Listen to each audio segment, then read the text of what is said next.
live here and direct in Atlantic City. We have Shirley Farrar here. She has her podcast, Encouragement on Fire. Ladies and gentlemen, you got to catch the next podcast. Now, what the podcast is about? It's about career transition.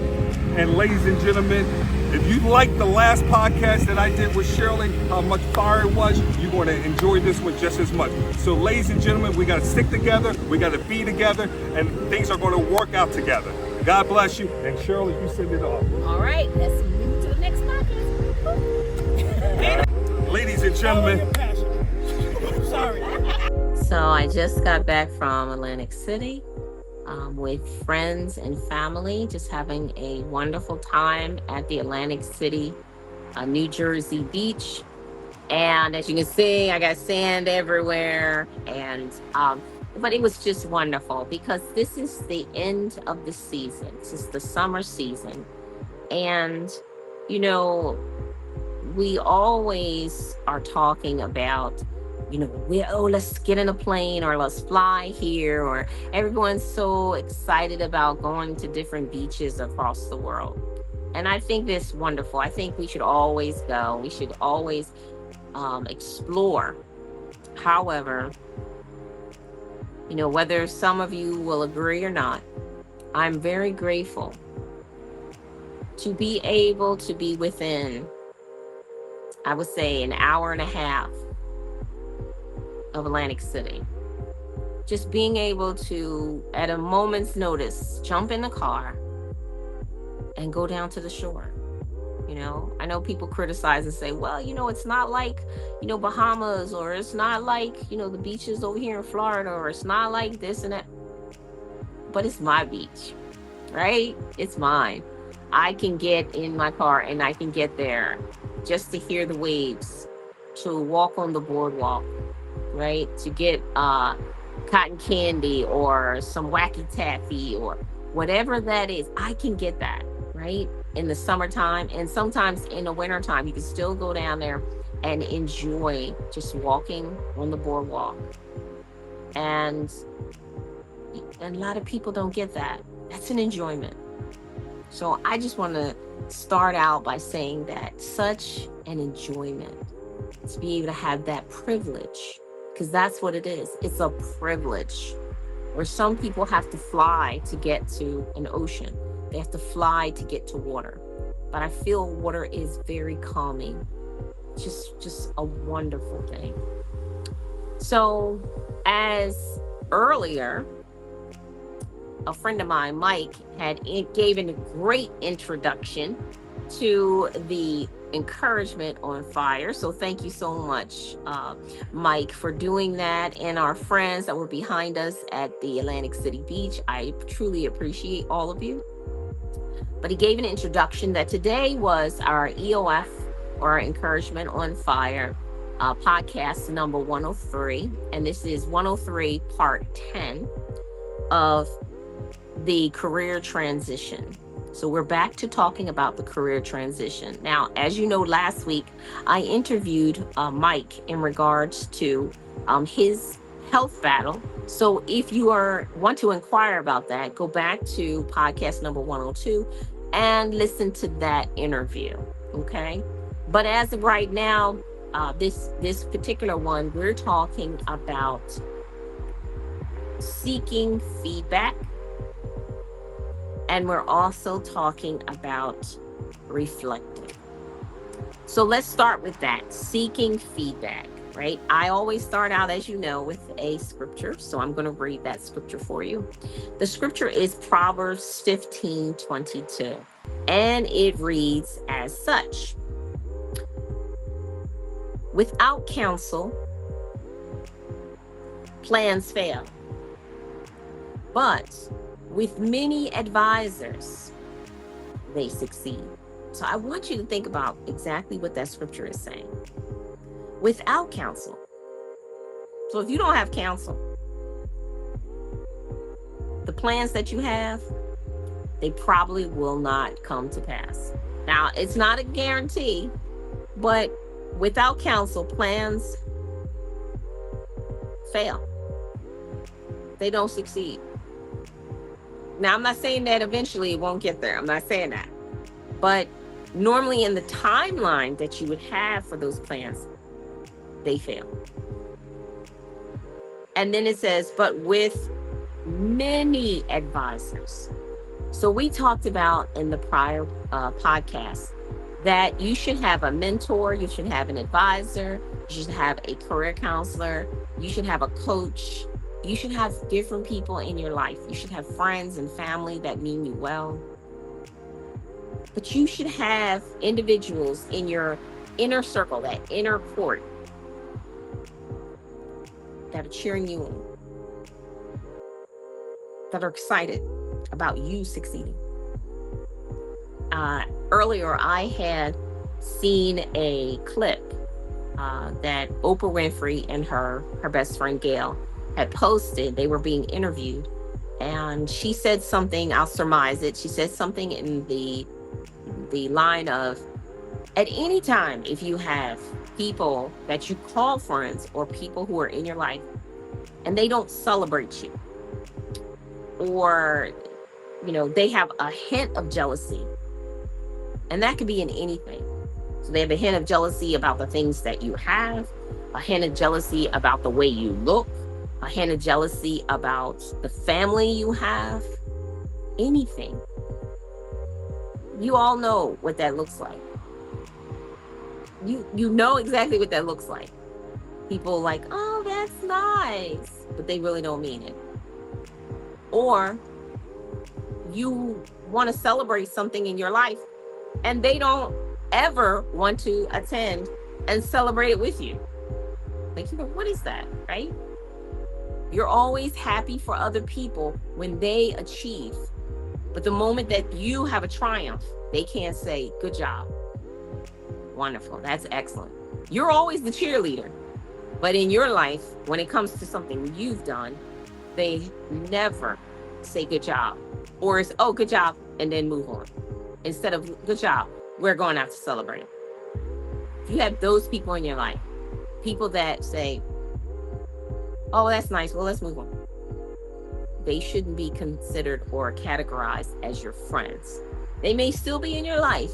They may be your acquaintances. They may be just colleagues. They may be people in your life. But putting the tag of friends on them, that might be a little naive. I've learned that, so don't do that. What you should do, and I can't tell you what to do, but if you have anyone, I don't care who they are, people who love to hear about the things that you do. They love that you've done something wonderful, and they listen to what you've done, and or love to take you out to celebrate those triumphs in your life. And those are the people who label as friends. And so when you look at this scripture, Proverbs 15:22, without counsel, plans fail, but with many advisors, they succeed. So those advisors are always going to tell you, good job. Or they're going to tell you, you messed up right there. You need to fix that. But they're always going to tell you when you did something good. Those are the people that you call friends or place in your life in significant moments in your life, especially. They should be out throughout your life, but significantly in triumphs or goals that you have in your life, you should plant those people around you to keep you encouraged, to keep you enthusiastic, to keep you going. Some of those same people may be in your life if you ever go through a health issue. They will motivate you and encourage you at every step of the way. So just keep that in mind. Now, there is another scripture I want to share with you, and this one is Proverbs 1:5. Proverbs 1:5. And it says, a wise man or a wise woman will hear and will increase learning. So all you people out there who you hear something someone says to you, you say, Now, old school people used to say, take the meat, leave the bones. So you can do that too. What that means is there's going to be some things, there's going to be some good nuggets and some wisdom that people drop. and you say, that's for me. Take that. You heard it. And then it says, and will increase learning, meaning I'm going to keep coming back. I'm going to keep either from that person, or I'm going to keep learning from other wise individuals, people that have been there, done that, right? Think about it. If you are going to become a doctor, you will take advice from someone actually who's done it. Or you'll go see a career counselor, an advisor, people that put you on the path to it. Think about that. Like, you need some knowledge of how to go about doing it. Even though you can read about it or you can look it up on Google, there's nothing quite like an informational interview with someone who is in the field, who has done it or is in the process of doing it. Think about it. If it was a famous, you want to become a famous singer, would you go talk to someone who's never done it before? No, you want to talk to someone who has done it, who has been successful. You don't want to talk to someone who hasn't been successful, because evidently they don't know how to be successful in that. I want to know how to be an electrician. I'm going to go talk to an electrician who's went to school, passed the classes, and now they're an electrician, right?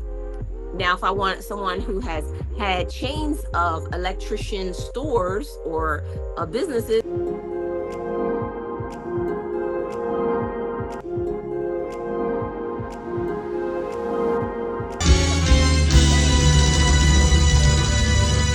Do you remember this one?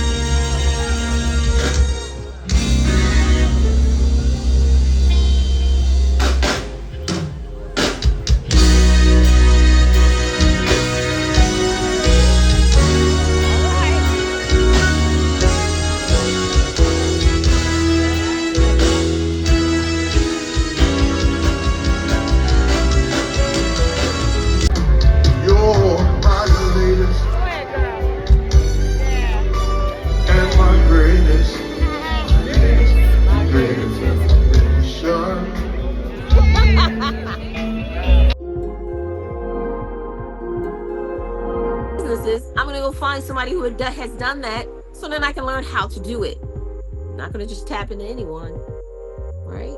Think about it. Think about what we're saying. I'm not saying that you can't ask people for wisdom, but most of the time, the wisdom should be in the actual thing that you are inquiring. And it's okay when you don't have, and I have to say this, okay? It's okay if you don't have some understanding about something. We are all there. We don't have enough understanding about something. Even as a career counselor, I don't possibly know everything. But I will encourage my students, I'll encourage my alumni. Who do you know? Have you inquired about someone in your industry that does? Now, I encourage you to make an appointment with them and go seek out that information and come back to me. Let's have a conversation about what you learned. See, everybody has a place in your life. And sometimes we don't always have the answers for you, but we can refer you to someone who does. We can refer you to someone who does. Now, the latter of that scripture, Proverbs 1:5, it says, and learning and a man of understanding shall attain unto wise counsel. So you want to make sure that you continue to learn. You want to make sure that you understand what someone is saying to you. So it's one thing for me to tell you, well, these are the steps you need to do to get there for whatever it is you want. But you still need to talk to someone in the business of what you're about to do. Now, that person in the business tells you these are the 10 steps that you may want to take. I've learned that if you don't take these 10 steps, you will not be successful. Well, a man of understanding says, looks at those 10 steps and says, do I have to do all of them? Count the cost, because sometimes you do have to do all of them. And sometimes you may have to do 9. The point is, everybody's experience is going to be different, but make sure you count the cost in your process. Okay? All right, I'm Shirley Farrar, and this has been Encouragement on Fire. I'll talk to you soon.